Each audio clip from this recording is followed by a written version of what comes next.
크리스천 헤럴드 애청자 여러분 안녕하십니까? 영혼의 쉼터 이 시간 진행의 정영철 인사드립니다. 크리스천 헤럴드는 신문을 시작으로 라디오, 이제는 공중파 채널인 18.10을 통해 텔레비전으로도 함께 하실 수 있습니다.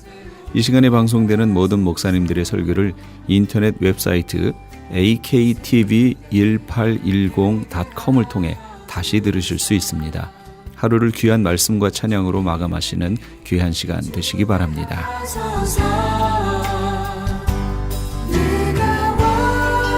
이 시간은 프레이즈 교회의 계시록 강의 시간입니다. 오늘은 계시록 14장의 말씀을 본문으로 14만 4천 세 천사의 복음 그리고 추수란 제목의 하나님의 말씀 전해주시겠습니다. 많은 은혜 받으시기 바랍니다. 계시록 각 장에 대해서 제가 정리를 좀 해드릴 테니까 한번 보세요. 자, 먼저 1장의 내용을 한번 볼게요. 1장은 사도 요한이 계시를 받는 내용이죠. 주의 날에 나를 구별해서 하나님 앞에 있는데 갑자기 저 뒤에서 소리가 나는 거예요. 그러면서 예수님이 7 별을 붙들고 7 금초대 사이에 거니시는 모습, 그런 모습들이 나와요. 그러니까 여기는 예수님께서 사도 요한을 찾아오시는 내용이에요. 그 다음에 2장하고 3장은 2장 3장은 뭐예요? 안 배우셨죠 아직? 7 교회 얘기입니다. 요거 이제 10월 달에 할 거예요. 마지막 2주 남겨놓고 요거 할 겁니다. 7 교회 얘기. 그 다음에 4장에서 5장은 천상의 예배의 모습이에요. 천상의 예배 모습. 하늘에서 하나님 앞에 예배하는 모습이 여기 그려져 있습니다. 이렇게 예배한다. 그 둘레는 24장로가 있고 네 생물이 있고 그 주변에 수많은 천사들의 무리가 있어서 가운데 계신 보좌에 앉으신 이를 예배하는 모습, 거룩하다 하면서 예배하는 모습이 나오지요. 그 예배하는 모습과 함께 뭐가 나오냐면 두루마리가 나옵니다. 이게 마지막 시대에 되어질 일, 두루마리를 누가 가지고 계시냐면 보좌에 앉으신 이의 오른손에 두루마리가 있어요. 근데 이 두루마리가 누구에게로 가요? 어린 양에게로 넘어가지요. 어린 양이 그 계시를 받습니다. 그 장면이 4장 5장 얘기예요. 그럼 6장은 뭐냐? 6개의 인을 떼는 사건이 6장에 나옵니다. 그 다음에 7장은 뭐냐면 14만 4천과 흰옷 입은 무리 얘기가 나와요. 이게 이제 7장의 내용이에요. 그 다음 8장 9장은 6개의 뭐라고요? 나팔 사건. 그 다음에 10장, 11장, 12장, 13장, 14장 오늘까지 있는 여기는 다 삽경이에요. 이제 뭐가 나올 거냐면 자, 10장은 하나님의 종들이 사명을 부여받는 그런 장면이 10장이고요. 11장은 하나님의 종들이 사명 감당하고 순교하고 부활한 후에 승천하는 모습이 나옵니다. 그 다음 12장은 무슨 얘기가 나오냐면 여자와 아이가 나옵니다. 그러면서 여기 덩달아 누가 나오냐면 용이 나오고 하늘 전쟁이 미가엘과 하늘 전쟁이 벌어지는 모습이 나옵니다. 그러면서 이 전쟁에서 패하고 땅으로 떨어져 여자를 핍박합니다. 그랬더니 여자가 예비처로 피신을 합니다. 그러니까 용이 화가 나서 이제 어떻게 하냐면 2 짐승을 불러 올리겠지요. 무저갱에서 바다 짐승과 땅 짐승을 불러 올립니다. 그 장면이 13장 지난주에 봤던 데고요. 이때 우리가 놓치지 말아야 되는 게 짐승표라고 설명을 드렸어요. 이제 드디어 오늘 장면이에요. 14장. 그래서 14장에는 오늘 읽으셨던 것처럼 14만 4천이 시온산에 서 있어요. 그 장면이 나오고 그 다음에 새 복음이 선포되고요. 새 복음. 그 다음에는 추수가 이루어집니다. 추수인데 첫 번째 추수는 휴거를 의미하고 두 번째 추수는 7 대접을 의미합니다. 대접은 재앙이지요. 이게 14장까지의 내용이에요. 요걸 이제 다음 주에를 시작할 때 제가 이렇게 정리를 하고 넘어갈 겁니다. 이렇게 정리를 해놓으면 장이 어떻게 돼 있는지 이해를 하실 거예요. 그러면 여기 제가 지금 6장에 있는 7개의 인사건, 8장, 9장에 있는 6개의 나팔 사건, 그 다음에 요 앞에는 이미 있는 일과 그 얘기, 노란색으로 쳐 있는 여기를 빼고 나머지는 7장, 10, 11, 12, 13, 14 여기는 삽경이에요. 다 삽경. 그럼 보세요. 제가 여기다가 그래프를 이렇게 그립니다. 윗부분은 2인 사건입니다. 여긴 나팔이에요. 2인 사건은 1부터 4개까지가 환란 들어가기 전, 7년 환란 들어가기 전까지 불립니다. 이 떼집니다. 그리고 5번째 인이 7년 환란 동안의 내용이라고 그랬죠.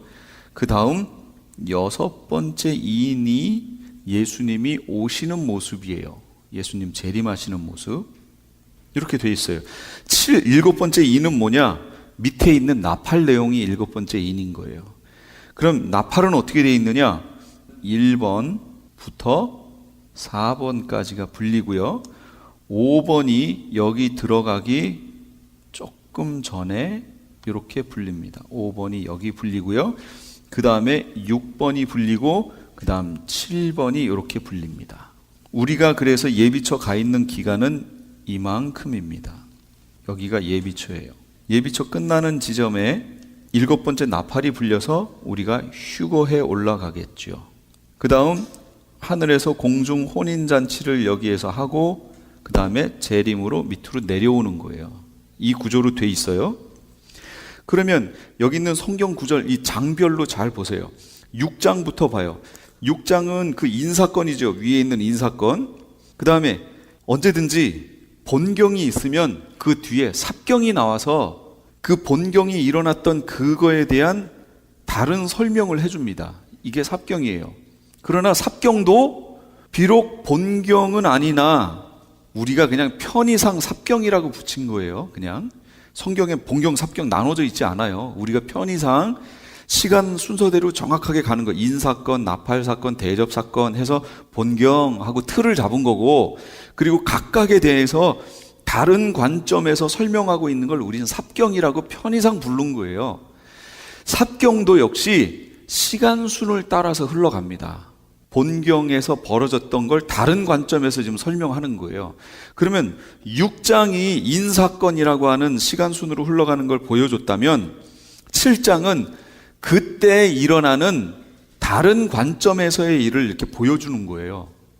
자, 인사건은 제가 뭐라고 그랬냐면 책이 있으면 앞부분에 가면 뭐가 있고 하는 목차가 여기 정해져 있잖아요. 이렇게 목차가. 그렇죠? 목차가 있어요. 그래서 이 책을 이렇게 다 안 보더라도 앞에 있는 목차를 이렇게 보면 이게 대략 이런 내용이구나. 그리고 내가 필요로 하는 내용은 여기구나. 요 부분이구나. 그래서 서점에 가든 도서관에 가든 그 부분을 내가 필요로 하는 부분을 먼저 찾아서 이렇게 볼 수 있어요. 그럼 내가 참고할 책이면 그 부분을 이렇게 보고 이거 사는 거예요. 근데 딱 봤더니 내용이 아니에요. 이건 영 형편없어요. 그러면 볼 가치가 없지요. 이 목차 부분에 해당하는 것이 바로 인사건이다라고 설명드렸죠. 그러니까 인사건은 정확하게 구체적인 내용을 다루지는 않지만 전체적인 흐름을 말해주는 거예요. 그래서 7년 환란 들어가기 전에 첫 번째에서 네 번째 인이 떼지고 흰 말, 붉은 말, 검은 말, 청황색 말 통해서 여러 가지 사건이 막 벌어진다고 그랬죠. 흰 말, 이건 미혹이라고 그랬어요. 이걸 설명해 놓은 게 어디냐면 마태복음 24장, 누가복음 21장. 이 부분이 바로 이 앞에 벌어질 일을 예수님이 설명해 놓으신 거예요. 순서도 다 맞아요. 똑같이 해놨어요. 그러니까 이 흰 말은 예수님이 아니에요. 지금 인을 떼시는 분이 예수님인데 예수님이 왜 거기 들어가 있어요? 예수님이 아니고 이건 미혹이라고 얘기했습니다. 그래서 지금 시대에 미혹이 얼마나 많은지 몰라요? 미혹, 우리의 정신을 차리지 못하도록 뭔가 이렇게 빠져들게 하는 사건들, 이런 거예요. 교회 안에도 많고요. 되게 많습니다. 미혹 상당히 많아요. 이 미혹이 있어요. 그 다음에 다섯 번째 인이 뭐냐면 순교자들의 기도였잖아요. 순교자들이 왜 기도했어요? 우리의 원한을 갚아주시기를 어느 때까지 안 하시고 계실 거냐고 신원해달라고 하니까 아직 잠깐만 있으라, 너희와 같은 순교자들이 더 있어야 된다 그거죠. 수가 차야 돼요. 이게 상징하는 게 뭐냐면 환난 기간을 얘기하는 겁니다. 이 기간이. 그 다음에 여섯 번째 인이 떼지는데 그 여섯 번째 인 떼지는 모습하고 마태복음으로 넘어가 보면 예수님이 오시는 모습이에요. 그게 천지가 개벽하면서 막 난리가 나는 예수님 재림하시는 모습이에요. 그러니까 여섯 번째 인이 그걸 얘기하는 거예요. 자, 했죠? 마지막 일곱 번째 인은 뭘까요? 일곱 번째 인이 바로, 자, 여섯 번째까지 이제 봤죠? 자, 이제 들어간다 하시면서 예수님이 싹 여는 내용이에요. 자, 이제 시작 하고 첫 번째 나팔하고 딱 부는 모습이에요. 그게. 그래서 일곱 번째 인 속에 일곱 개의 나팔이 들어가 있다라고 얘기했죠. 그래서 이제 드디어 불리는 거예요. 그러니까 인 사건은 전체적인 걸 얘기했어요. 그렇다면 삽경도 자세한 게 아니라 삽경은 삽경이나 다른 관점에서 전체적인 아웃라인을 그려주겠지요. 그게 바로 7장에 있는 모습이에요. 7장에는 두 개밖에 안 나와요. 14만 4천 얘기와 흰옷 입은 무리, 요거 두 개밖에 안 나와요. 그럼 14만 4천은 누구고 흰옷 입은 무리는 뭐냐 그 얘기지요. 14만 4천은 환난 기간 동안에 사역하게 될 하나님의 종들을 말하는 거고, 흰옷 입은 무리는 그들의 사역에 의해서 나오게 될 하나님의 백성들을 얘기하는 거예요. 자, 이게 인 사건을 통해 전체적으로 보여줬다면 14만 4천과 흰옷 입은 무리를 통해서 전체적으로 하나님의 종들이 사역해서 하나님의 교회를 준비시키고 예비시킬 것이다. 그래서 천상에서 우리가 다 만나게 될 것이다. 이걸 지금 말해주는 거예요. 이게 7장 내용이에요. 여기까지 이해되셨어요? 자, 그러면 이제 8장 9장으로 가야죠. 여긴 나팔이에요. 이제 나팔. 나팔이 하나하나 불릴 때마다가 이제 모 3분의 1, 땅, 그 다음에 바다, 물, 하늘, 여기까지 3분의 1씩 다 치시는 내용 나오지요. 이제 그 내용이 오늘 또 추가로 나올 겁니다. 그렇게 막 치는 내용이 나와요. 그 내용들이 8장 9장이 어디냐면 이제 환난 들어가서의 모습을 얘기해 주는 거예요. 환난 들어가서의. 이게 나팔 모습이란 말이에요. 이걸 설명했으니까 이제는 구체적으로 삽경에서 또 설명해 줘야겠죠. 삽경에 설명하는 거예요. 10장에 가서, 이제 8장 9장이 나팔이었으니까 10장에 가서 하나님의 종들의 사명에 대해서 말해주는 거예요. 이 사람들이 이런 일을 할 것이다. 이런 사람들이다. 라는 걸 보여주는 거예요. 그게 10장이에요. 11장은 뭐냐? 이제 그 사람들이 이런 일들을 감당할 것이다. 그리고 그들이 순교할 것이고, 순교하지만 3일 반 후에 부활할 것이고, 그 다음에 승천할 것이다. 를 보여준 거예요. 그게. 그래서 여기를 잘 10장, 11장을 보시면 7장하고 연결해서 쭉 보시면 14만 4천이 바로 그 두 증인이다라는 걸 알 수 있게 된다. 그 얘기예요. 그 다음에 12장에 가면 그럼 그 하나님의 종들이 어떻게 나타났느냐를 설명하는 거예요. 어디서 나타났느냐? 여자, 해를 옷 입은 여자를 통해서 거기서 잉태됐다라는 것을 말하는 거예요. 그러면 그 여자가 누구였느냐? 마지막 시대에 깨어있는 교회들을 말하는 것이고, 그 교회에 의해서 하나님의 종들이 생겨날 것이다. 그리고 그 종들이 사역을 해서 이 교회들을 보호하고 준비시켜 예비초로 보내고, 또 어떤 이들은 순교의 자리에 들어갈 수 있도록 얘기해 줄 것이다 라는 거예요. 우리를 인도한다. 그 내용이 여자와 아이 얘기고, 그러나 그때 용은 뭐 해요? 용은 그냥 있어요? 손 놓고? 그때 바로 용은 이런 일을 할 것이다 라고 그 여자를 핍박할 것이다. 그리고 하나님의 종들이 나오지 못하도록 그 용이 삼키려고 준비하지만 어떻게 돼요? 누가 나타나요? 미가엘의 군대가 나타나잖아요. 미가엘의 군대가 나타나서 용의 군대와 싸웁니다. 그래서 하나님의 종들을, 하나님의 사람들을 보호하시는 거예요. 그리고 또 그 하늘에서는, 공중에서는 미가엘과의 전쟁이 벌어져서 용이 전쟁을 하다가 나중에 패하고 땅으로 떨어져요. 그때쯤에 내려와 보니까 여자가 있어요. 그러니 용이 화가 났죠. 그래서 그 여자를 어떻게 해요? 핍박을 해요. 핍박을 했더니 여자가 아이고 안 되겠다 그리고 피신을 해요. 그게 예비초예요. 그래서 피신해서 예비처로 가는 여자들을 향해서 물을 뿜어서 물로 쓸어버리려고 했지만 땅이 입을 벌려 물을 싹 흡수해버려요. 그러니까 용이 막 화가 난 거예요. 자, 화가 났더니 이제 어떻게 해요? 여자는 피신해버렸으니까 그 여자의 남은 자손을 공격해야겠죠. 남은 자손을 공격해야겠다. 그리고 무적행에서 두 짐승, 자기 편 두 짐승을 끌어올립니다. 바다와 땅 짐승을 얘기하죠.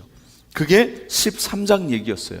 그러니까 이들이 올라오자마자 이 땅에서 자기네 나라를 구축하고 이제 짐승표를 시행하면서 짐승표 안 받으면 다 죽여요. 시행하는 거지요. 그게 벌어져요.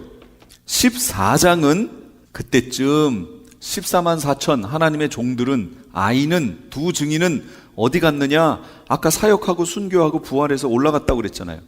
그 올라간 14만 4천이 시온산에 가 있는 거예요. 시온산. 그럼 이제 이따 볼 거예요. 시온산은 이 땅이 아닙니다. 저 중동에 있는 예루살렘이 아니에요. 하늘의 천성에 있는 시온산을 얘기하는 겁니다. 거기에요. 거기에 지금 가 있어요. 이미 14만 4천이. 근데 지금 제가 설명한 이 설명을 이해를 못하고 계시록을 보시면 14만 4천 얘기는 지금 14장 말고 어디에 나와 있어요? 앞부분에. 그렇죠. 7장에 나와 있잖아요. 14만 4천은 여기 7장과 14장밖에 없어요. 아니 14만 4천이 저 7장에서 하나님의 종으로 택함 받은 다음에 왜 14장에 난데없이 저 시온산에 올라가 있는 거예요? 대체 이 14만 4천이 뭘 한 거예요? 제가 여태까지 설명드렸던 14만 4천과 두 증인과 아이가 같다라는 걸 설명을 못하면 14만 4천 얘기가 붕 떠요. 갑자기 아무 일도 안 하고 14만 4천은 저기 올라가 버린 거예요. 근데 그게 아니라고 그랬죠. 두 증인이며 그들이 하나님의 종으로서 사역을 하다가 11장에서 순교하고 부활해서 올라갔어요. 그래서 시온산에 지금 가 있는 거예요. 그런데 이때쯤 시온산에 가 있는 때니까 우리 후 3년 반을 지금 얘기하는 거예요. 이 14장이 후 3년 반 기간이에요. 이 기간에 우리에게 주시는 복음의 메시지가 있다는 거예요. 이게 여기 나와 있는 천사들을 통해서 주신 새 복음이에요. 아까 읽으셨어요. 이거 할 거예요. 지금 새 복음 얘기가 딱 끝나니까 새 복음에는 마지막 부분이 뭐냐면 짐승표 받지 말아라, 그 얘기가 나와요. 그리고 14장 끝에 가니까 추수가 나와요. 두 가지 추수가 나옵니다. 알곡 추수와 포도송이 추수가 나와요. 그럼 이것들이 다 뭐냐? 요걸 이제 설명할 겁니다. 요 내용이 14만 4천은 이때 올라갔고요. 새 복음 얘기는 여기 얘기입니다. 그 다음에 일곱 대접은 요 끝부분 얘기입니다. 요 내용이 14장의 내용이에요. 요게. 그래서 지금 이 설명이 어느 부분 설명인지를 잘 이해하고 들으셔야 성경을 이해하실 수가 있습니다. 자, 오늘 한번 내용 들어가 보도록 할게요.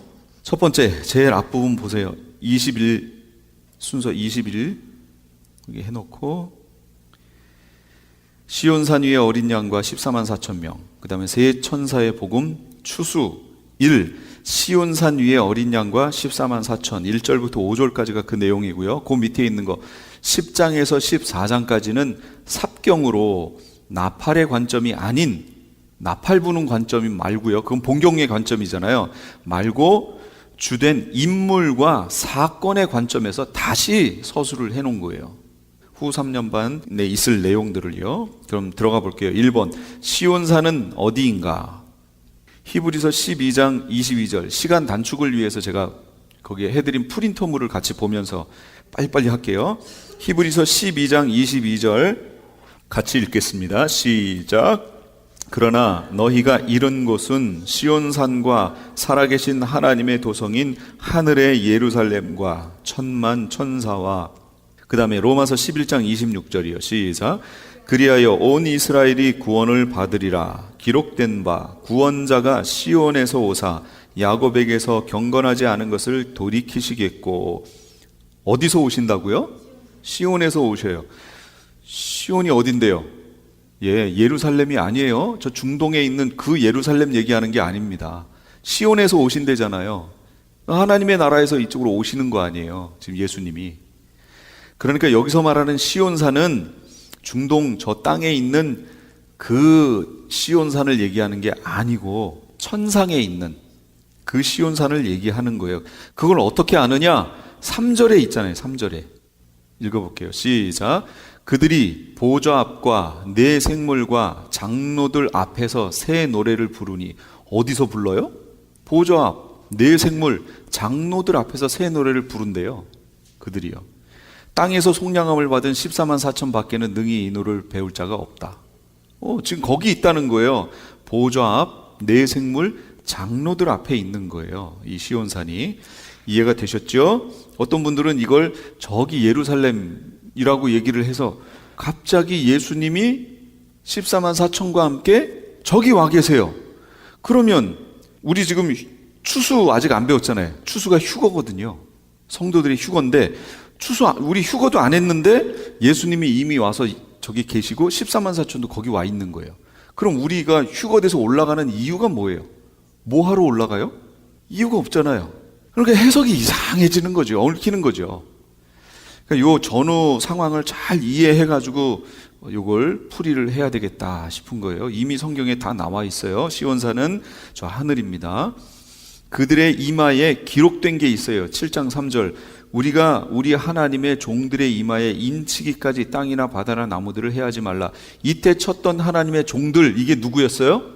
이게 14만 4천이었다고요. 이때 이마에다 인을 쳤는데 그 인의 내용이 뭔가 하고 봤더니 14장 1절에 그게 있어요. 이마에는 어린 양의 이름, 그 아버지의 이름을 쓴 것이 거기 있대요. 그러니까 천사들이 와서 거기다가 쳤던 인은 그 내용이 뭔가 봤더니 아버지와 어린 양의 이름이 거기 새겨졌다는 거예요. 그렇다면 거기서 말하는 이름이 기록됐다라고 하는 그 의미는 뭘까요? 그렇죠. 소유권 얘기하는 거예요. 이 소유는 하나님 거다, 그 얘기예요. 어린 양 거다, 아무도 건드리지 말아라, 그 얘기를 얘기하는 거예요. 그래서 여기도 서부 여기도 그렇고 목동들이 자기 말이나 소 엉덩이 여기다가 찍 하고 새겨놓잖아요. 그러면 이게 어디를 가서 돌던 사람들이 딱 보면 이거는 누구네 목장 말이구나, 누구네 목장 말이구나, 다 알지요. 그게 인이라는 거예요. 그게 그 인을 우리 여기다가 쳐주시겠다라는 거죠. 누구에게? 하나님의 종들에게 치십니다. 그리고 땅에서 구속 속량함을 받은 첫 열매라는 말이 거기 나와 있어요. 자, 요걸 잘 보세요. 그들이 보좌 앞과 네 생물과 장로들 앞에서 노래를 부르는데 봤더니 땅에서 속량함을 받은 14만 4천이라고 나와요. 여기서 말하는 이 14만 4천이 땅에서 속량을 받았대요. 그러면 이 속량을 받았다라고 하는 이 속량이 무슨 뜻이냐? 두 가지 뜻이 있습니다. 첫 번째 뜻은 영적 구원을 의미하는 속량이에요. 속량과 구속 같은 말입니다. 영적으로 구원받았다 라는 의미로 쓰이는 거예요. 골로새서 1장 14절, 에베소서 1장 7절. 구속, 곧 죄사함을 얻었다. 구속이 뭐란 뜻이에요? 죄사함이란 얘기예요. 영혼의 구원을 얻었다, 이런 의미가 되는 거예요. 첫 번째 의미가. 두 번째 의미는 뭐냐면 부활을 말하는 겁니다. 부활. 에베소서 4장 30절. 하나님의 성령을 근심하게 하지 말라. 그 안에서 너희가 구속의 날까지 인치심을 받았느니라. 구속의 날이 왔어요, 안 왔어요? 아직 안 왔죠? 아직 안 왔어요. 그 다음 로마서 8장 23절. 양자 될 것, 곧 우리 몸의 구속을 기다리느니라. 그랬단 말이에요. 지금 기다리고 있다는 거예요, 우리가. 그러면 여기서 말하는 몸의 구속, 이게 뭘까요? 그게 바로 부활을 얘기하는 겁니다. 부활. 그러니까 구속 또는 속량, 이거는 첫 번째 의미는 영적으로 구원 얻었다, 영혼의 구원을 얻었다 라는 의미로도 쓰이고 성경에서 이미 그렇게 쓰였어요. 또 하나 의미는 부활이라는 의미로도 쓰인다는 거예요. 그런데 무천년에서는, 일반 교회에서는 여기 속량함을 받았다는 것을 영적으로 구원 얻었다라는 의미로 써요. 그러다 보니까 여기 14만 4천 보세요. 14장 4절에 이 사람들은 여자와 더불어 더럽히지 아니하고 순결한 자라 어린 양이 어디로 인도하든지 따라가는 자며 사람 가운데서 속량함을 받아 처음 익은 열매로 하나님과 어린 양에게 속한 자들이에요. 그러면 여기 있는 속량, 구속 나왔잖아요.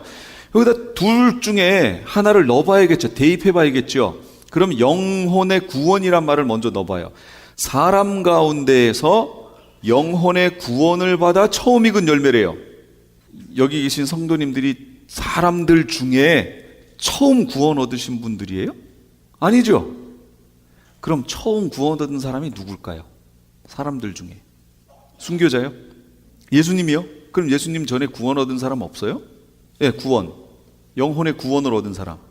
많지요? 그 첫 번째가 누굴까요? 여기 처음 익은 열매래잖아요. 구원을 얻은 첫 익은 열매. 이걸 구원이라고 해석하면 처음 익은 열매는 누가 돼요? 제가 그래서 성경을 찾아보니까 누굴 것 같아요? 예수님이 말씀하신 거예요. 그러므로 의인 아벨의 피로부터 성전과 제단 사이에서 너희가 죽인 바라게아의 아들 사가랴의 피까지 땅 위에서 흘린 의로운 피가 다 너희에게 돌아가리라. 성경의 최초의 인물은 누구죠? 아담. 그러면 아담이 구원 얻었어요? 못 얻었어요? 못 얻나 봐요. 성경에 어디를 봐도 아담을 구원 얻은 자의 그거에 넣는 걸 한 군데도 못 봤어요. 저는. 그러니까 보시면 저 좀 가르쳐 주세요. 그럼 제가 얼마든지 바꿀 수 있어요. 근데 그 다음으로 구원 얻은 자, 그러면 그 다음에 있을 텐데 누군가 하고 찾아봤더니 아벨이에요. 아벨에 대해서는 예수님이 여기서 의인 아벨이라고 이미 얘기를 해 놓으셨어요. 그러니까 사람들 중에 처음 구원 얻은 자는 누가 되는 거예요? 아벨이 되는 거죠. 아담은 그 대표자로 성경에 기록된 적이 없어요. 죄에 대한 대표자로는 기록이 돼도 의인이라고 하는 것으로는 한 군데도 제가 본 적이 없습니다. 의인 아벨이라고 나와요. 그 얘기는 아벨을 의인으로 인정하셨다는 얘기고, 그렇다면 아벨이 구원을 얻었다는 얘기죠. 그러면 구원을 얻었다라는 말로 만약에 속량이라는 것을 해석하면 그 처음 익은 열매는 누가 되는 거예요? 아벨이 되는 거죠. 그렇죠? 아벨이어야 돼요. 사람 가운데서 구원함을 받아 처음 익은 열매니까. 그럼 여기서 14만 4천이 아벨 얘기하는 거예요? 아니잖아요. 그러니까 여기서 속량함은 영혼의 구원을 말하는 게 아니다. 그럼 뭘 말할까요? 부활이 되겠죠. 당연히. 그래서 사람 가운데에서 부활함을 받은 처음 익은 열매라고 해석하고 한번 볼까요? 그럼 성경하고 맞나 안 맞나 한번 볼게요. 모든 이 사람이건 뭐건 다 통틀어서 처음 익은 열매는 누구예요? 예수님이죠. 예수님. 첫 익은 열매는 예수님이에요. 고린도전서 15장 23절. 그러나 각각 자기 차례대로 되리니, 뭐가요? 부활이 자기 차례대로 되는데 먼저는 누구예요? 첫 열매인 그리스도요. 다음은 그가 강림하실 때에 그리스도에게 속한 자요. 그 후는 마지막인데 그가 모든 통치와 모든 권세와 능력을 멸하시고 나라를 아버지 하나님께 바칠 때, 그럼 이때는 언제예요? 나라를 하나님께 바칠 때는 백보자 심판자리라고 그랬잖아요. 백보자 심판자리. 그러니까 그때 다 부활해요. 죽은 자들이 부활하는 건. 그러면 14만 4천은 사람 가운데 부활함을 얻은 첫 열매인데 이들은 언제 부활할까요? 바로 예수님 다음, 예수님 강림하실 때 그리스도에게 속한 자요. 이들이 바로 그때 부활한다, 그 얘기입니다. 그래서 예수님과 구별하기 위해 특별히 사람 가운데에서 속량함을 받은 첫 열매라고 얘기하는 거예요. 그냥 첫 열매하면 누가 돼요? 그렇죠. 그리스도가 되는 거죠. 그러니까 그렇게 안 하고 그 앞에다가 아주 친절하게 사람 가운데서 구속함을 받은 첫 열매다. 사람 가운데에서 속량을 받아 처음 익은 열매. 이게 바로 14만 4천 순교자들을 얘기하는 거예요. 이해가 되셨죠? 자, 그 다음에 이들이 바로 속량함을 얻어서 지금 위에 올라간 거예요. 제가 그러면 다시 그림으로 제가 확인을 시켜드릴게요. 7년 환란이 있고 가운데에 이제 환란 반을 나눴고 이들의 사역이 여기였잖아요. 14만 4천이. 사역이 끝날 때 순교해서 이때 올라가지요.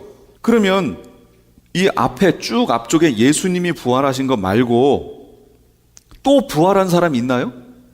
예수님 전에 부활한 사람 보셨어요? 없어요. 부활은 죽었다 살아난 게 부활이잖아요. 그럼 엘리야라든지 에녹 같은 경우는 그냥 올라갔지요. 그들이 부활한 거 아니죠. 그 부활한 거 아니에요. 그러니까 첫 열매는 예수님이에요. 부활하신 분은, 죽었다 살아나신 분은. 그 다음에 사람 가운데서 부활해서 올라간 사람은 누구예요? 바로 여기 14만 4천이잖아요. 예. 그러니까 사람 가운데서 부활한 첫 열매가 되는 거예요. 이들이 정확히 이때 올라갔기 때문에. 그리고 우리는 이 끝날 때쯤에 여기서 휴거합니다. 14만 4천의 부활이 있었고 예수님이 이때쯤에 맞춰서 재림하십니다. 이렇게 돼 있어요, 구조가. 그러니까 바로 사람들 가운데 속량함을 받은 첫 열매다라는 것을 알 수 있지요. 자, 이들이 하나님 앞에 가서 노래를 부르는데 다른 사람들은 다 못 불러요. 이들만 부르는 노래라는 거예요. 특별한 노래겠지요. 부럽습니다. 이들만 부르는 노래 우리도 불렀으면 좋겠으나 이건 하나님께 달린 거니까 뒤로 밀어놓고요. 세 천사가 이제 이 마지막 때에 복음을 전합니다. 6절에서 13절까지. 또 보니 다른 천사가 공중에서 날아가는데 땅에 거주하는 자들, 곧 제가 계시록에서 모든 민족, 종족, 방언, 백성 하면 뭐라고 그랬어요? 전 세계라고 그랬죠. 예, 전 세계에 전할 영원한 복음을 가졌대요. 복음을 얘기한대요. 그럼 지금까지 우리가 알고 있는 복음의 내용이 뭐예요? 최고의 복음의 내용은 예수 그리스도지요. 예수 그리스도의 희생을 통해 우리가 그걸 겪지 않고도 예수 그리스도를 믿기만 하면 예수 그리스도로 덧입게 돼서 새 생명을 얻는다는 거, 이게 복음의 내용이잖아요. 이걸 갖고 있어요. 지금 모든 교회가 그냥 거기서 끝. 예수님이 뭐라고 얘기하셨냐면 때를 따라 양식을 나눠줄 자가 누구냐 그러셨어요. 그럼 이 마지막 때에 전해져야 될 복음의 내용이 뭐냐? 그게 이 세 가지예요. 이 복음을 얘기하는 교회들이 없어요. 성경에는 있는데 왜 교회들은 이 마지막 복음의 메시지를 안 전하냐 그 얘기예요. 이게 때를 따라 줘야 되는 메시지인데, 그러니까 지금 때는 이 세 가지의 복음이 예수 그리스도 위에 함께 추가되어져서 덧입혀져서 우리에게 주어져야 한다는 거예요. 그럼 내용이 뭔가 보세요. 첫째 복음 14장 7절이에요. 그가 큰 음성으로 이르되 하나님을 두려워하며 그에게 영광을 돌리라. 이는 그의 심판의 시간이 이르렀음이니, 때가 됐대지요. 심판의 때가. 하늘과 땅과 바다와 물들의 근원을 만드신 이를 경배하라. 근원을 만드신 이를 경배하라. 이렇게 얘기해 줍니다. 이 말이 왜 나와야 되냐면, 나팔재앙으로 다시 가보시면 나팔재앙의 내용이 첫 번째 나팔을 불었더니 땅, 두 번째가 바다, 세 번째가 강, 네 번째가 하늘이었어요. 여기에 대해서 재앙이 내렸단 말이에요. 근데 제가 이걸 설명할 때 뭐라고 했냐면 땅, 바다, 강, 하늘, 여기를 장악하고 있는 더러운 세력들을 하나님이 치시는 내용이라고 그랬죠. 예. 다 뭐예요? 이거 우상이지요. 우상이고 피조물들이지요. 근데 사람들이 여기에 마음을 다 뺏기고 있는 거예요. 이 네 가지. 땅, 바다, 강, 하늘. 여기 있는 것들의 마음을 다 뺏겨서요. 이걸 섬기고 있어요, 사람들이. 근데 여기 본문에서 뭐라고 얘기하나 보세요. 7절에서 하늘, 땅, 바다, 물 똑같이 얘기하고 있죠. 이것들의 근원을 만드신 이를 경배하라. 그 만들어진 그걸 경배하지 말고 그걸 만드신 분을 경배하라라고 경배의 대상을 정확하게 가르쳐 주는 겁니다. 누굴 경배해야 돼요? 하나님만. 하나님. 피조물 그것이 아무리 보암직하고 탐스럽게 생겨도 거기에 마음 뺏기지 말고 그걸 만드신 분을 경배하라라고 지금 얘기하는 거예요. 이게 우리에게 주시는 정말 놀라운 메시지의 말씀이에요. 두 번째는 뭐예요? 또 8절이에요. 또 다른 천사, 그 둘째가 그 뒤를 따라 말하되 무너졌도다 무너졌도다 큰 성 바벨론이요. 바로 하늘, 땅, 바다, 물 그것들을 경배하게 만들었던 그 우상, 그 배후 세력들 뿐 아니라 그 우상들, 이것을 섬기고 있는 그 바벨론, 그것이 무너진다 그 얘기입니다. 얼마 안 남았다 그 얘기예요. 그러니까 이 얘기는 우리에게 적용하면 무슨 얘기가 되냐면, 그러니까 거기에 소망 두지 말고, 그거 섬기지 말고, 거기에 마음 뺏기지 말고, 미혹되지 말고, 소망을 어디 두라고요? 하늘에 하나님께 소망을 둬라 그 얘기예요. 지금 그거 우리에게 주시는 거예요. 거기 무너진다 그 얘기 하시는 거예요. 그러면서 세 번째 복음, 또 다른 천사, 9절이에요. 또 다른 천사 곧 셋째가 그 뒤를 따라 큰 음성으로 이르되, 만일 누구든지 짐승과 그의 우상에게 경배하고 또 이마에나 손에 표를 받으면 어떻게 돼요? 그도 하나님의 진노의 포도주를 마시게 되는데, 진노의 잔에 섞인 것이 없이 부은 포도주예요. 거룩한 천사들 앞과 어린 양 앞에서 불과 유황으로 고난을 받아요. 그럼 여기가 어디예요? 불못이에요. 짐승표 받으면 어디 들어간다고요? 이거 누구 메시지예요? 누가 주신 거예요? 하나님이 주신 거예요. 그러니까 짐승표 받으면 어떻게 돼요? 불못 들어가요. 이건 제 얘기가 아니에요. 짐승표 받으면 불못으로 들어갑니다. 이건 제 얘기가 아니에요. 어떤 사람들이, 제가 그랬잖아요. 나는 예수님 믿어요. 한낱 몸에 받는 그 어떤 것이 예수님보다 능력이 강하다는 얘기냐? 나는 예수님을 통해 구원 얻었는데 그게 모든 여기 몸에다가 받은 이 표가 어떻게 내 구원을 상쇄시킬 수 있느냐? 그러면 상쇄시킨다면 그 표가 예수님보다 더 강력하냐? 그러므로 나는 표 받아도 상관없다 라고 얘기하는 사람이 이때니까요. 지금 제가 지난주에도 책 보여드렸잖아요. 너무너무 안타까운 거예요. 이 사람들이 겉으로 보면 예수님을 상당히 높인 것처럼 보이지만 이 사람들은 불신앙인 거예요. 왜요? 예수님이 받지 말라고 그랬잖아요. 그러니까 그 사람들은 예수님을 믿는 게 아니었단 말이죠. 믿는 것처럼 보였으나 예수님의 말씀을 안 믿는 거 아니에요. 그러니까 그 사람들은 예수님을 안 믿는 거예요. 나중에 예수님이 오셔서 그 사람들 불과 유황 모자 갔을 때 그들이 그럴 거예요. 아니 어떻게 이 표가 예수님보다 더 강력합니까? 그럼 예수님이, 내가 그거 받으면 불과 유황 못에 들어간다고 하지 않았느냐? 근데 너희가 왜 내 말을 믿지 않았느냐? 이렇게 얘기하실 거예요. 그럼 할 말 없죠. 예수님이 그렇게 얘기하셨다니까요. 그런데 문제는 그 표가 짐승표냐 아니냐가 문제인 거지요. 그 표가, 예를 들면 노골적으로 얘기할까요? 베리칩이 짐승표냐 아니냐가 문제인 거 아니에요 지금. 그러나 제가 짐승표를 접근하는 방법은 두 가지가 있다고 그랬어요. 첫 번째, 뭘 보고 접근해요? 짐승을 보고 접근하면 장점이 뭐예요? 정확하게 짐승표가 뭔지 알지요. 그러나 단점이 뭐예요? 닥쳐서 알아요. 그냥 탁 쳐요. 그냥 때가 늦어. 닥쳐서 알았기 때문에 때가 늦어요. 그러므로 우리는 짐승을 보고 알면 안 돼요. 때가 늦어요. 그래서 뭘 보고 알아야 돼요? 뭐요? 표를 보고 알아야 돼요. 그러면 표에 대해서 성경에 아무 설명도 안 나왔느냐? 나와 있어요. 아주 친절하게 나와 있어요. 만약 표에 대해서 아무 설명이 없었으면 그러면 상관없어요. 진짜로 상관없어요. 그냥 짐승이 나오나 안 나오느냐만 보면 돼요. 근데 성경에 보니까 그 표가 이런 성격을 가지고 있다라는 걸 보여주셨어요. 그치요? 그래서 제가 외우시라고 그랬잖아요. 4가지 뭐였어요?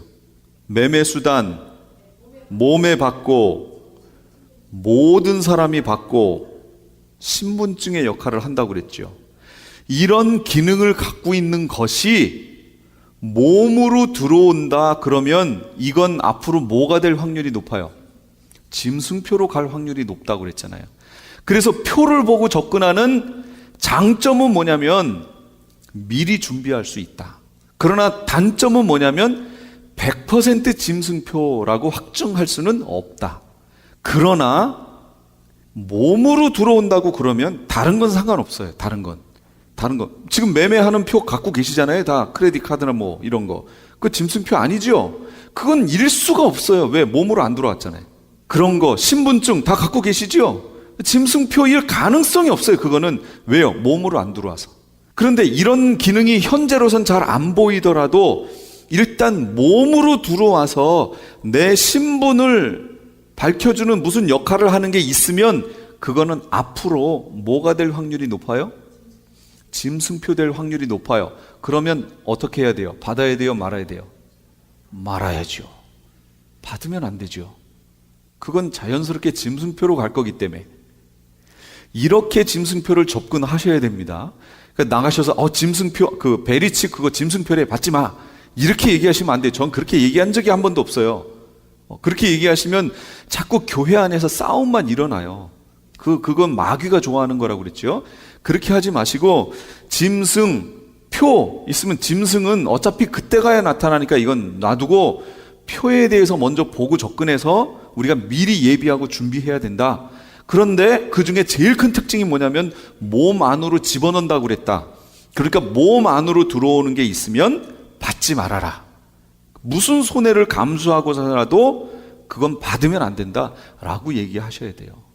그리고 주변에 있는 사람들에게 받도록 하시면 안 돼요. 지금 현재 몸 안으로 들어오는 표 뭐 있어요? 베리칩이 있잖아요. 좀 더 집어넣어요. 실제 집어넣어요. 요 쌀알보다 조금 1.5배 정도 되는 크기의 칩이 있는데 그걸 주사기 조금 두꺼운 걸로 해서 여기다가 쑥 집어넣습니다.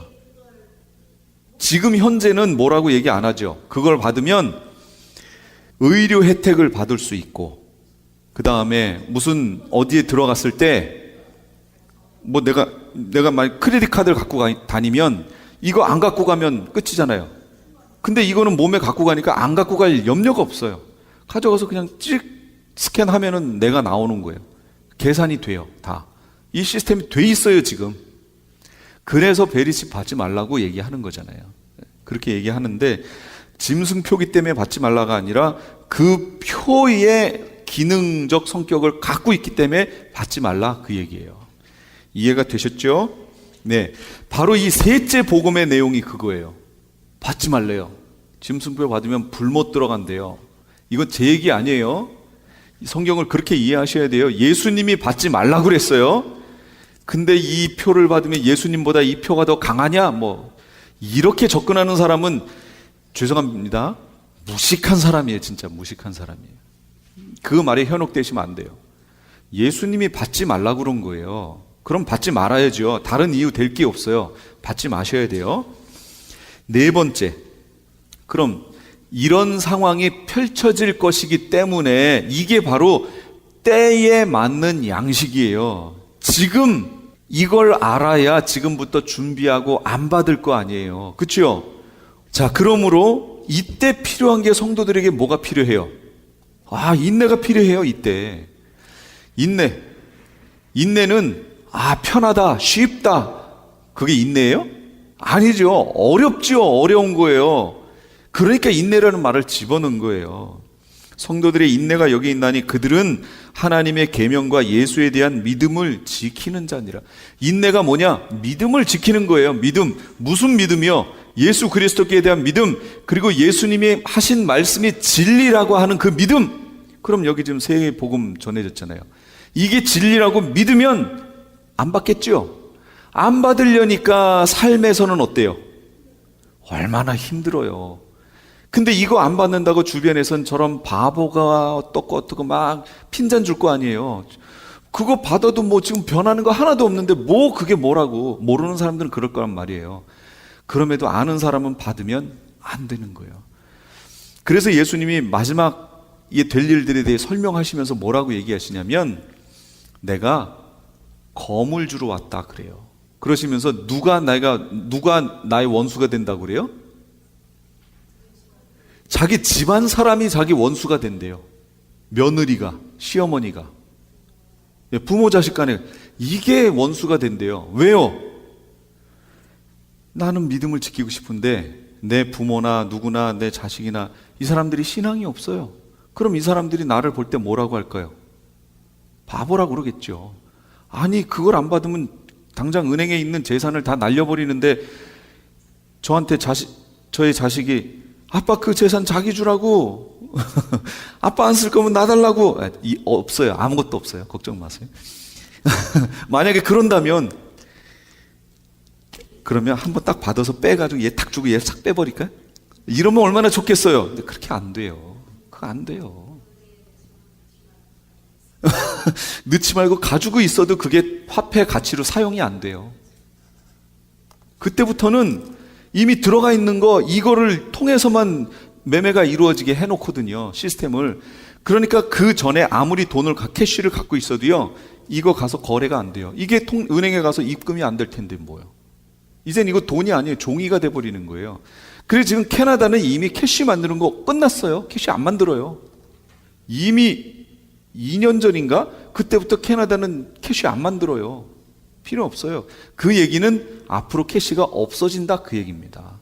그리고 그냥 이 컴퓨터 상에서 제가 일하면 여기에서 이 사람은 이만큼의 일을 했습니다. 그럼 거기서 그만큼의 가상 돈이 넘어가는 거죠.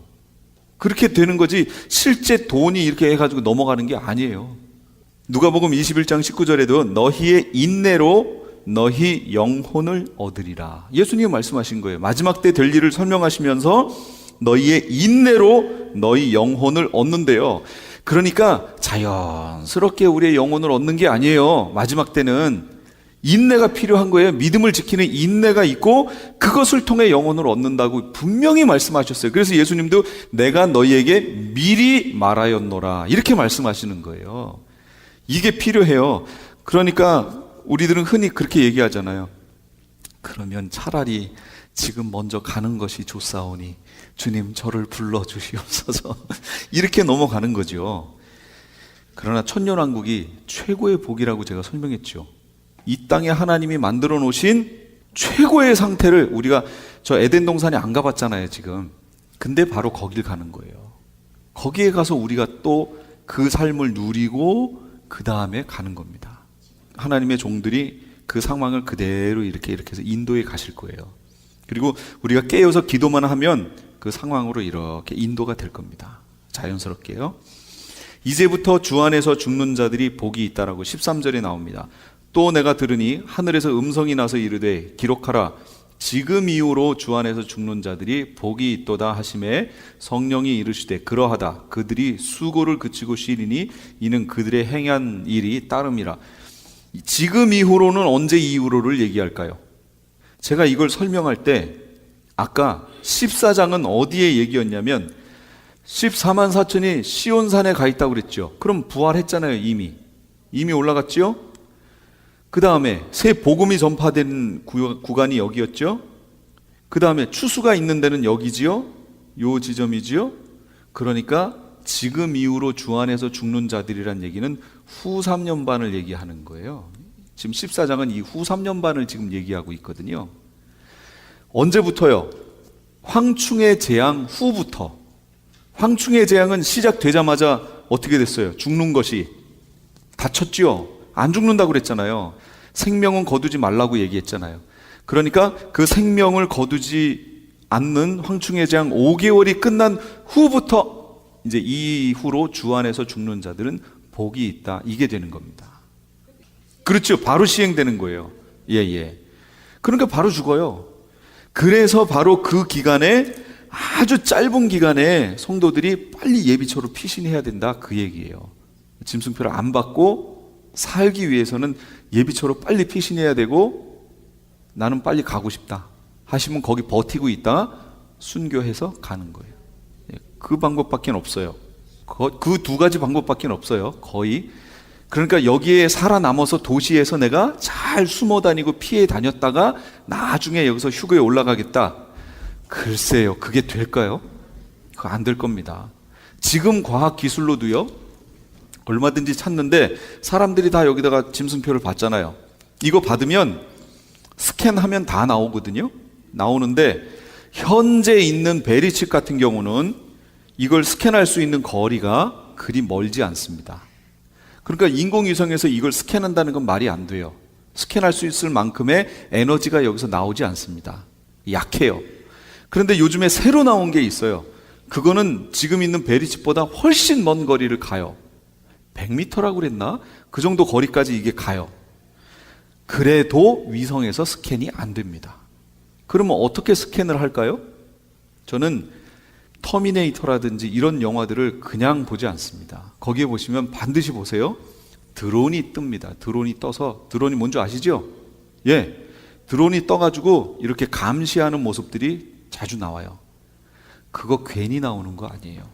지금 드론이요, 아주 평화적인 뭐 배달하고 뭐 하는 걸로 쓰이지요. 카메라 이게 찍는 거, 요런 쪽으로 쓰이지만, 거기에다가 이 센서 체크할 수 있는 그 센서를 거기다 딱 달아놓으면 그게 감시용이 되는 거예요. 카메라는 이미 달렸잖아요. 그러니까 그거 스캐너만 여기다 딱 넣어주면 그냥 감시용이 되는 거예요. 그래서 그걸로 쭉 다니면서 스캔을 해보세요. 그럼 100m 다 걸리죠. 다 걸립니다. 그래서 여기에서 3년 반 동안 숨어 다니면서 그걸 이렇게 해서 살겠다? 불가능할 겁니다. 예, 불가능해요. 진짜 불가능해요. 순교 아니면 예비처예요. 둘 중에 하나예요. 또는 굶어 죽는 거. 굶어 죽을 수 있습니다. 어쩔 수 없어요. 그것도 하나님이 받으실 거니까. 그래서 이스라엘 사람들이 거기서 나오는데 곡식이 있어요, 물이 있어요, 아무것도 없잖아요. 근데 거기서 살았죠. 그래서 12장에 보시면 하나님이 예비하신 곳이 있더라, 이렇게 나옵니다. 누가 예비한다고요? 하나님이 예비하시는 거예요. 그러니까 지금 우리가 3년 반 동안 살 것 이거 싸갖고 가져갈 수 있어요? 못 가져가지요. 하나님이 예비하시는 거예요. 만약에 우리가 굶어 죽을 것 같다 그러면 정말로 만나를 내려주실 거고, 아니면 메추라기를 보내주실 거고, 여러 가지 방법을 쓰실 거예요. 아니면 까마귀를 통해서 먹이를 물어다가 주실 수도 있고, 이미 앞에서 다 보여주셨잖아요. 그런 방법들을 동원해서 우리를 살리실 겁니다. 예, 분명히 그렇게 하실 거예요. 죽을 것 같은데 아이고 안 되겠다라고 훅 빠졌는데 보니까 그 빠진 밑에 사람들이 예비해 놓은 곳이 있어요. 이렇게 될 수도 있고요. 아니, 그냥 제 상상이에요, 상상. 이건 하나님 방법이니까 우리가 생각할 게 아니에요. 예비하신 것이 이때니까, 그럼 아멘 하고 가는 거예요, 그냥. 자, 추수 한번 볼게요. 14절에서 20절까지가 추수인데, 또 내가 보니 흰 구름이 있고 구름 위에 인자와 같은 이가 앉으셨는데 그 머리에는 금 면류관이 있고 그 손에는 예리한 낫을 가졌더라. 추수가 여기 두 개 나옵니다. 알곡 추수와 포도송이 추수 두 개가 나와요. 그럼 먼저 알곡 추수부터 볼게요. 이 추수가 의미하는 것이 무엇인가라는 거예요. 마태복음 24장 30절 31절. 그가 큰 나팔 소리와 함께 천사들을 보내리니 그들이 그의 택하신 자들을 하늘 이 끝에서 저 끝까지 사방에서 모으리라. 하늘 이 끝에서 저 끝까지 사방에서 모으는 거, 요게 뭐예요? 요 사건이 뭐예요? 아니 마태복음 24장에 지금 나와 있는 예수님이 하늘 이 끝에서 저 끝까지 사방에서 모으는 요 사건이 뭐예요? 휴거죠. 휴거. 예, 이게 휴거예요. 사방 이 끝에서 모으는 거. 누굴 보내서요? 예, 천사들 보내서. 요한복음 14장 3절. 가서 너희를 위하여 거처를 예비하면 내가 다시 와서 너희를 내게로 영접하여 나 있는 곳에 너희도 있게 하리라. 다시 와서 너희를 내게로 영접하여 나 있는 곳에 너희도 있게 하겠다. 고린도전서 15장 51, 52. 보라 내가 너희에게 비밀을 말하노니 우리가 다 잠잘 것이 아니요. 여기 잠잔다는 말이 뭐예요? 다 죽어 있을 것이 아니다, 그 얘기예요. 그럼 뭐 한다고요? 마지막 나팔에 순식간에 호련히 다 변화되리니 부활한다는 얘기지요. 나팔 소리가 나며 죽은 자들이 썩지 아니할 것으로 다시 살아나고. 이건 뭐예요? 이게 부활. 그럼 우리도 변화되리라. 그러나 여기 지금까지 LA 한인타운에 있는 프레이즈 교회의 요한계시록 강의였습니다. 오늘 말씀의 뒷부분은 내일 저녁 11시 30분에 들으실 수 있습니다.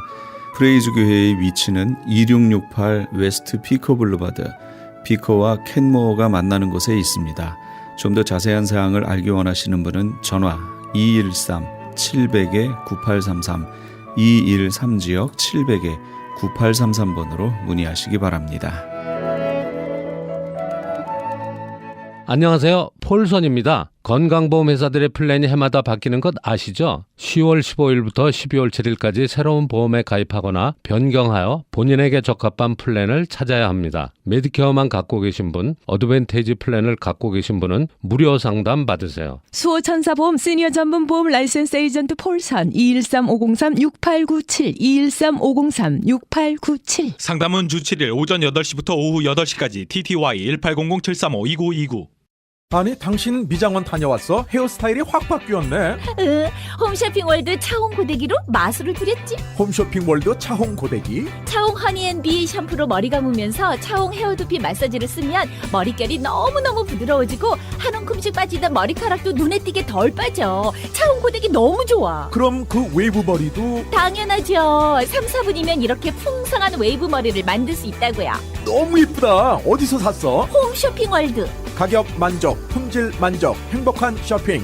활가와 웨스턴 홈쇼핑 월드. 시민권 신청, 부모님, 배우자, 자녀 영주권 신청, 취업이민, 종교이민, 학생비자, 신분 변경, 추방유예, 결혼, 공증. 인생이 달린 이 모든 일 어디에 맡겨야 할까요? 한인타운 연장자 센터의 모치기관인 주는사랑채 이민법률센터에 맡기세요. 21년 이민법 경력의 박창영 이민국 공인변호인이 성심을 다해 도와드립니다. 올림픽과 윌튼 323-735-7888 323-735-7888. 유태인이 만든 특수영양제 M3 들어보셨어요? 곡식의 눈, 과일씨, 껍질, 약초의 뿌리로 만든 특수 영양제 M3. 혈압, 당뇨, 아토피, 천식, 비만 등 무슨 병이든 큰 효과를 주는 신비의 영양제 M3. 서울대학병원 7곳, 고려대학병원 2곳에 입점되어 더욱 믿을 수 있는 M3의 효능. 213-435-9600, 213-435-9600 M3 정직한 마음으로 권해드립니다.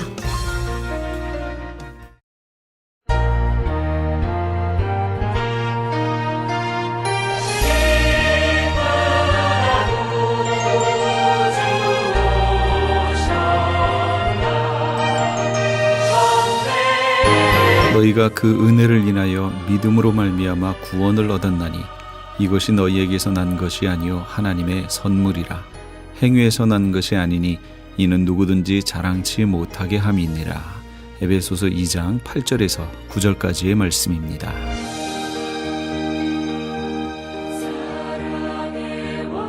천국은 내가 한 일을 자랑하는 것이 아니라 하나님이 나를 위해서 하신 일을 감사하고 찬송하는 곳입니다.